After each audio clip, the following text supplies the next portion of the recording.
to the Nubian Youth Talk Show.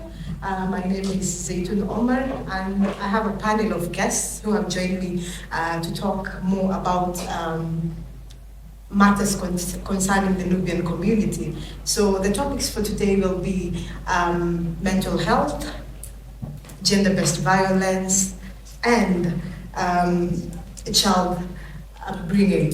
So before any other thing, let me introduce my guests. I'll start with the lady, and then we'll go with the gents. Assalamu alaikum. My name is Dushman Yusuf, and thank you for inviting me. You're welcome. Good morning. My name is Mansur Said. I'm happy to be here. You're welcome. Hello everyone. I'm Mahfudh, Abdikadir. Thank you for having me here. I think.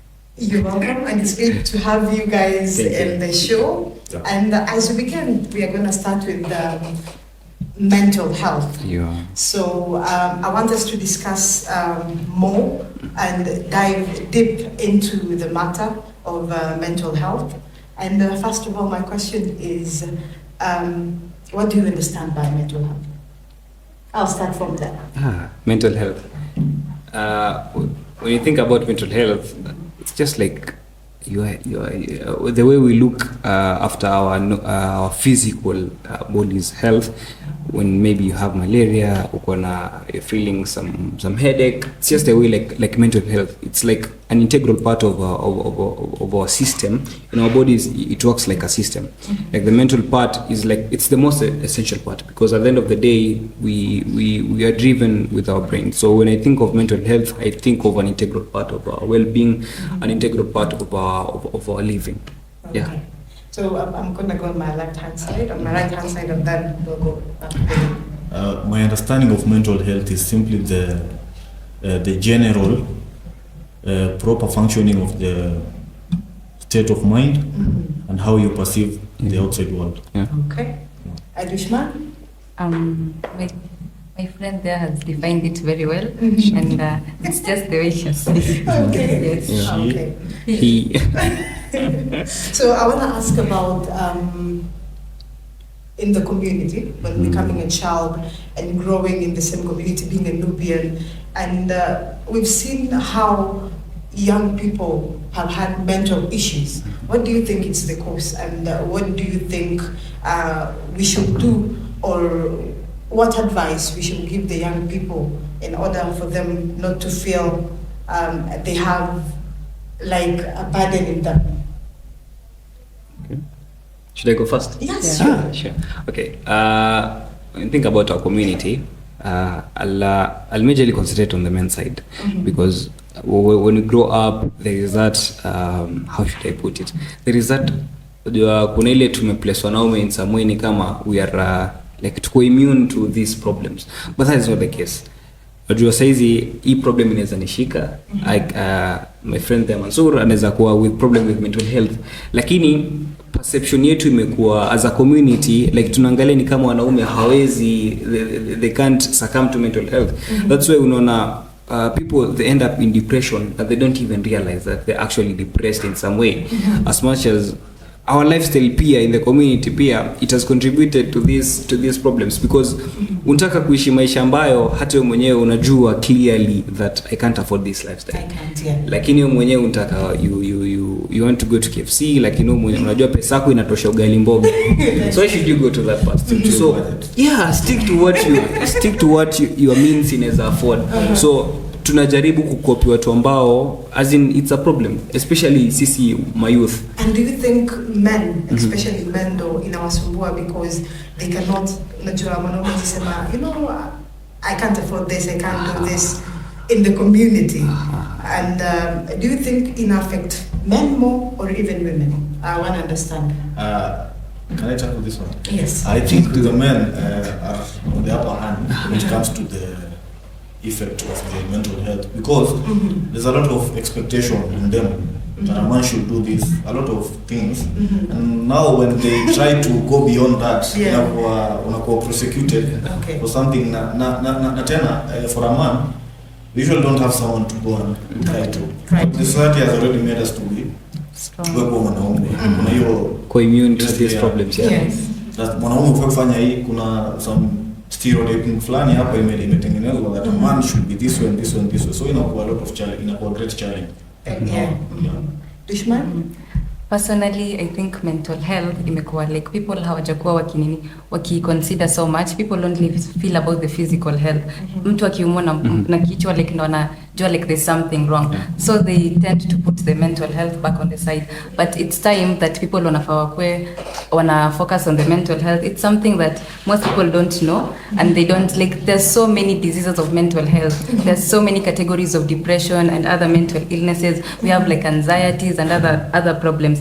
But people seem not to understand that, so they usually tend to just ignore the symptoms that they have. But I'll just urge the young communities, the young people, to just, when you have something that you feel like it's not like it's affecting you mentally, we have hospitals like Mbagathi Hospital, that's near Kibra, and they have a mental facility section where they have psychiatry, and we also have counseling. They can just go there and talk to someone, especially when you don't have someone to talk to. Like as they said, men, they don't tend to say their problems to people, even friends. They don't have that capability. But for us women, you can go to your mother, we have friends, you can just go and talk to someone.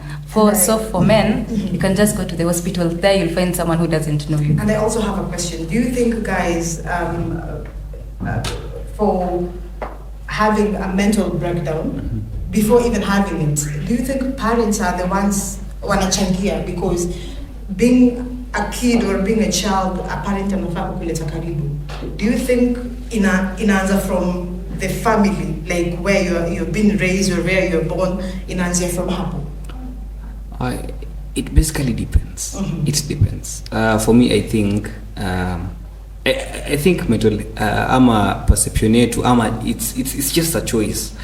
I can choose to perceive something in a different way. Okay. For example, of course, family it in some way it determines our way of life in some way. Yeah, Mimi, I can choose because my family cannot maybe support me in some way. My family can support me being in a mental incapability in some way. Okay. Because in a fika point yenye we don't even realize that we have these problems. Because just as the way Mansur alisema, we don't, as in tumelelewa in some way that to feel ni kama as in niki to it's just a mere thing, but it's not. Yeah, it's not. We need to actually from the onset of our living to ensure that this is a real problem. Onesha mtoto that kukua na shida mental health, it's a real thing that you need to actually consider it. Yeah. And let's talk about child upbringing. When it comes to being a child, being raised, do you think both parents should be part of the child's life?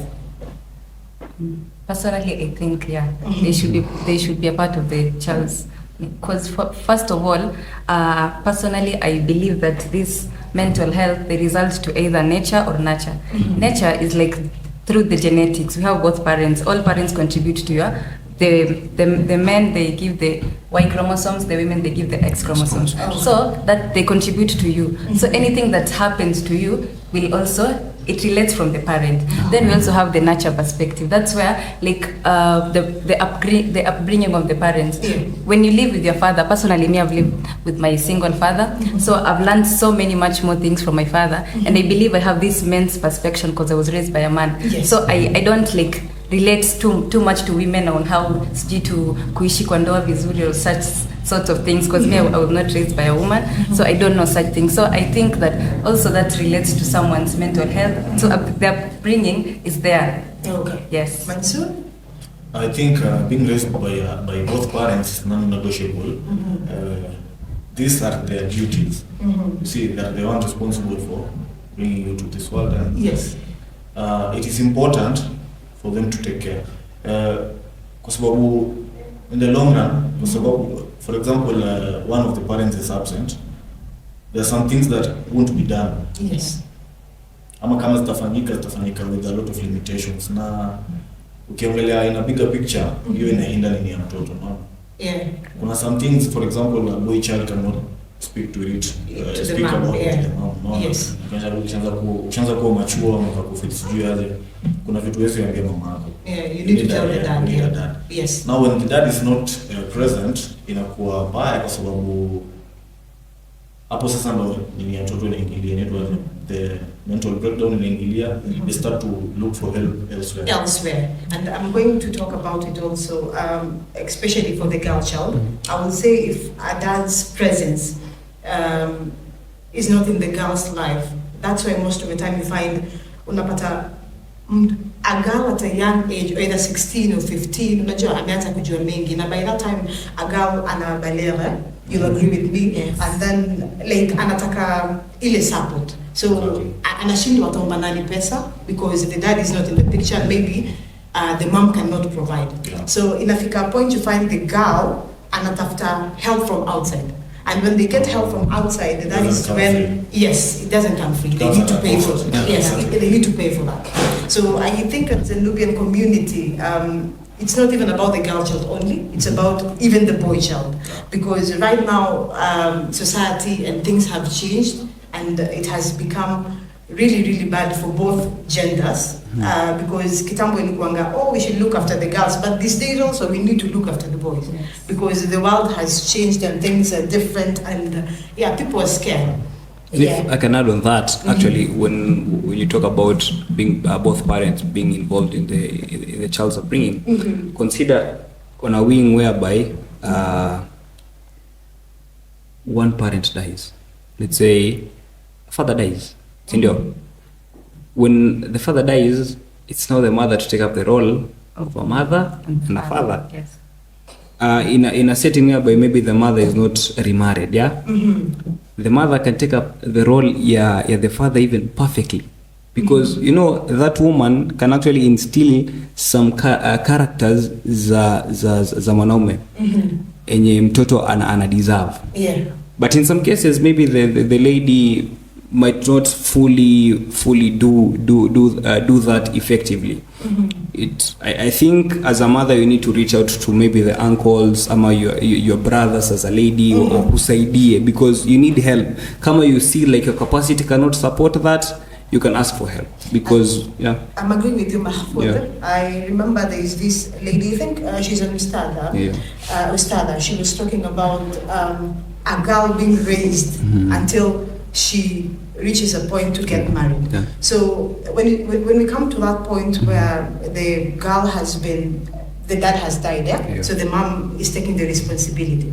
So I remember she was talking about the girl is supposed to be raised by men in the family until she gets to the marriage point. So she was saying after, if the dad is not responsible, as in if the dad cannot take care of the girl at that moment, the brother should take charge. And if the brother cannot take charge, the uncle should be there to take charge. You know, until it reaches a point where the husband will be the one to take charge. And that is why women, I think in Surah An-Nisa, women are not really high, and there is a whole verse in the Quran about for women. For women. And what my point is, after the dad dies, what are the uncles or the brothers doing to ensure that, you know, this girl is safe? Whatever this girl needs, she should be given, in order for them not to ruin their life at a young age. Yeah. Which is something actually. So, Dushman, do you have any other thing to add?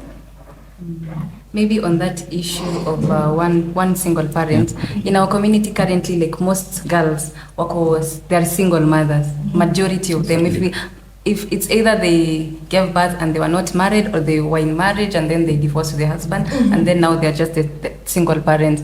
So it's just to urge them that they should be able to like open up to their children. You know, once you have disconnected with the father, doesn't mean that you have to disconnect the child with the father. Yes. I know sometimes it's difficult because of the the things that you have, but just try as much as you can to just co-parent with because every child deserves a mother and a father. Definitely. Maybe if the father or the mother is dead, that can be an exception.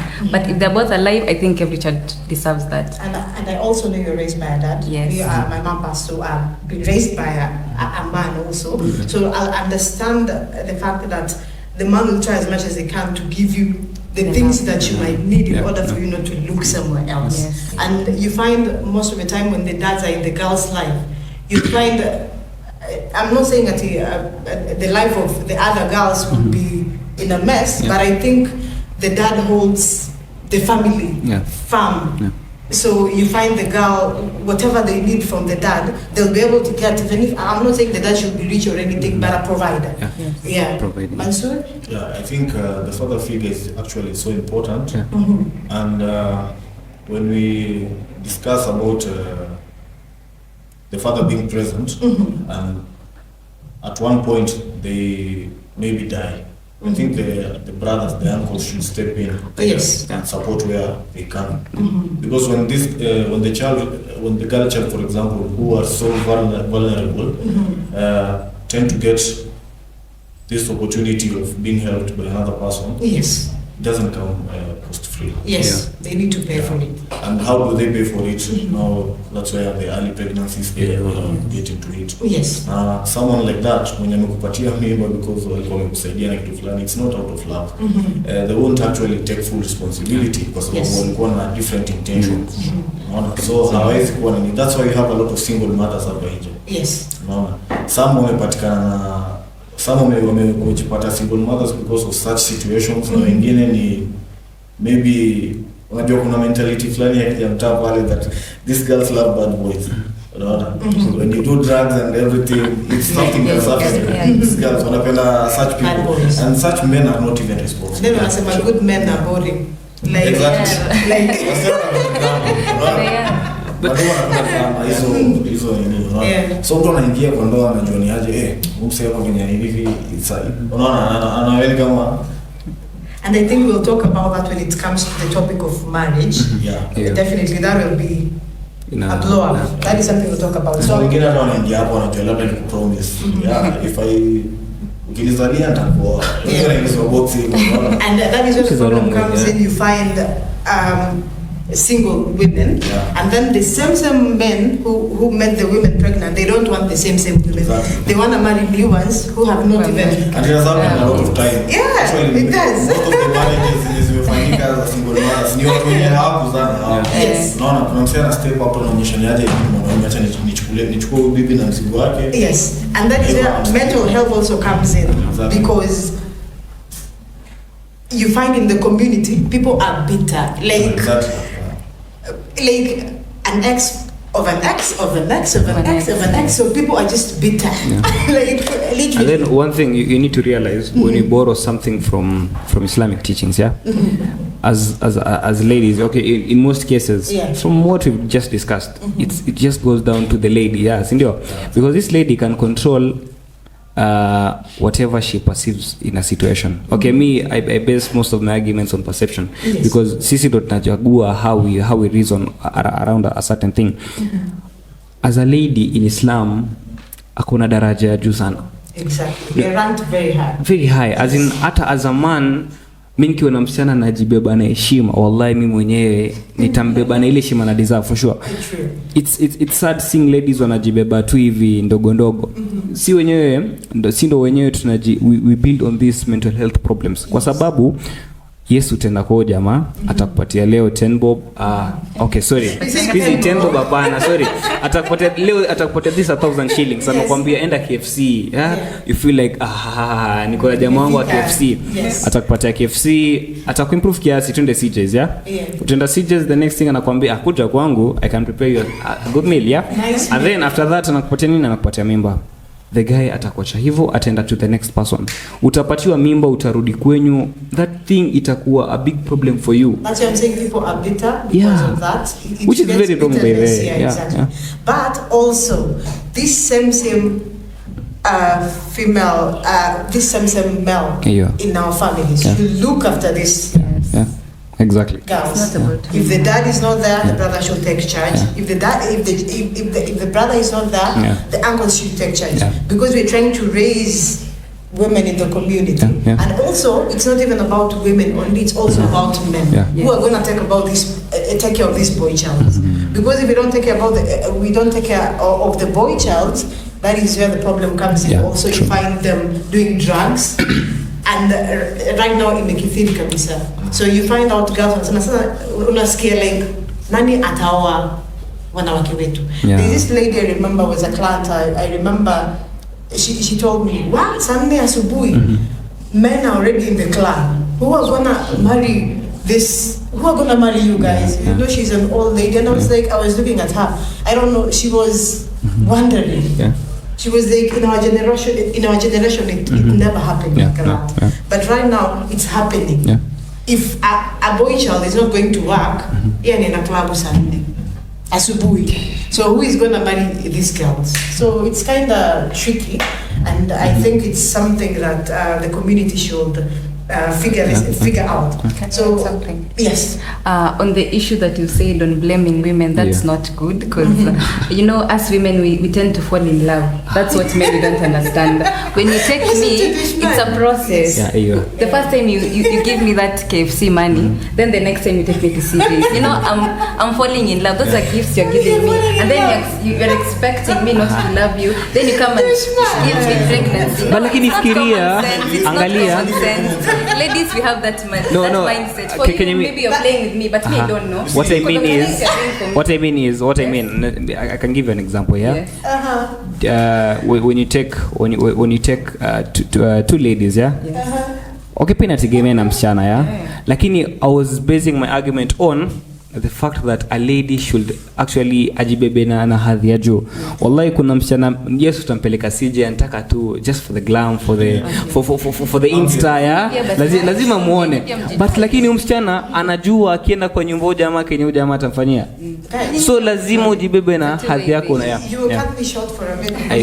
We don't have time. So we're going to talk about gender-based violence. So I want you guys to tell me what you understand about gender-based violence, and then we continue from there. Yes. Can I start? Yes. Okay, so gender-based violence, I think people tend to just focus on the physical gender-based violence. That's where people are being beaten up or something like that. But we also have emotional damage, which most men don't understand. Those are the things that you guys, the words that you say, the things that you do, you know. Those are and those are more draining even than the physical wounds. Because emotional wound is very hard to cure more than the physical wound. The physical wound, you'll just beat me, but within time it will just heal. But the emotional wound, it takes time. Gender-based violence. Looking about gender-based violence, the first thing that comes to mind is the physical harm. Because you see, this physical harm can actually create that psychological impairment. When you talk about gender-based violence, okay, in most cases people just think of it as this lady being beaten, but to me pia wanaume wanapiga huko nje wallahi, but we tend not to talk about it. We tunataka tukanyage because pia kuna ile aibu ama nini kitu kama hiyo, but gender-based violence, I think it's also one of the major problems that affect a lot of families, because in some cases pia watoto wakiona that happening in the home, it creates that psychological torture. So I'm going to ask Mansur, it's child upbringing when they see their parents being harmed, either the dad or the mom, it doesn't matter, but as long as their parent was, because like Mahfudh was saying, men are also being tortured, and they don't talk about it. So when a girl napata msichana anakuwa akishakuwa pia anakuwa na ile demanding character, and you know, mimi ndio kusema kwa juu it happens. To some extent these vitu zina interlink. So everything unafanya, maybe for example the dad is beating the wife, the mother, the dad is beating the mother, au watoto wanaona. Sawa, so hapo kuna two set of people who are affected. Kwanza the dad mwenye amepigwa which hizo ni vitu zenye huwa It happens in Nyeri by the way. Acha Nyeri hata But we're talking about our Nubian community. we have a mpangaji at home there. The wife anachapa. Wallahi, this is a true story. Yes. Anamtandika vibaya sana. Ni Mluya. So it is something Oh Lord.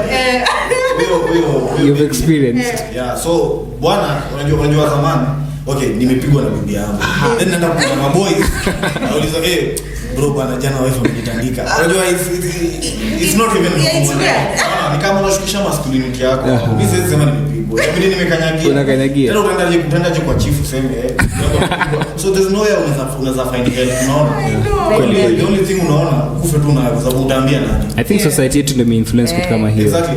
Ama hata niambia mbozi wangu tukamchape bibi yangu ati amenichapa haiwezi make sense unaona. But for the woman it's easier. For the woman it's easier. That's why naambia wanaume we are programmed to be strong. Wanasema mtu wewe utakuwa tu sawa unaona. But sasa watoto pia wanachukua example aje. Unaona. For example hata mtu yeye ata disrespect baba yake. Wewe unapigwa na mwanamke hawezi kuambia lakini ataona wewe unachukua na mwanamke yake. I think pia society unajua it's actually wrong because tume normalize wanawake kuchapwa na mabwana zao lakini hata wanaume huku nje wanachapwa, so we need to create that setting whereby such things can happen. Na tujue ni vipi tutasaidia wanaume because wajua mwanaume kichapwa atachapwa and then anaona ni kama kwa nyumba apatiwe heshima yake, he might resolve to something else that maybe inampatia that comfort. Anaweza ingia anaweza kwa suicide, anaweza kukunywa because anaona maisha yake imekuwa useless. And watoto, like when you talk about the kids, unapata like you're married or you've been married as a lady or you have married as a guy. Do you think it affects your marriage because you saw what your parents did? To some extent kwa sababu kuna wale wana normalize. Naona saa najua nikipigwa si dadi alikuwa anapigwa. So zamani it's normal. Ama the culture now the mom was being beaten. So the husband akileta ujinga pia mimi namtandika. Na sasa to some extent people resort to violence differently. Kuna mwenye kuna unajisikia watu wameona kwa nyumba. Kuna mwanamke akipigwa yeye anageuka simba.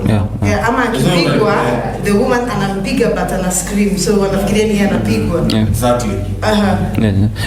By there. It's now on us to change that routine. So I think hapo pia family kuna venye ni kitu ina affect hata in the long run family mali ume grow up, if it happens in your home, kama uko na low self esteem na when mtu huna principles, you might take it to your marriage. True. So because ni choice before marriage inafaa counseling so that vitu kama hizo zisitend to happen. Okay. Actually ni sisi hii batch mpya yetu hii. Unajua we are the fresh bell. So ni fresh bell actually we are being taught about these things. We need to actually be prepared about these things because